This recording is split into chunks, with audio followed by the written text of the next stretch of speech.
Hi, hi, hi! Mabuhay! Nais mo ba ang tipid at walang gastos sa flower arrangement?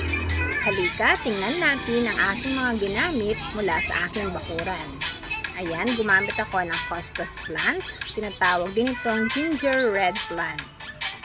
Fern o tinatawag din itong pako. Gumamela. Tea plant.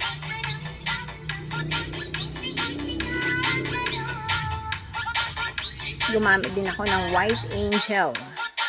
Ayan, gumamit din ako ng potos, giant potos at banana stem. Tinatawag din dito na sapuan ng saging ang banana stem. Binalot ko lamang ito ng tea plant para maging presentable. Ayan, ang aking mga na-arrange na mga flowers at mga plants mula sa aking bakuran. Tipid at walang gastos.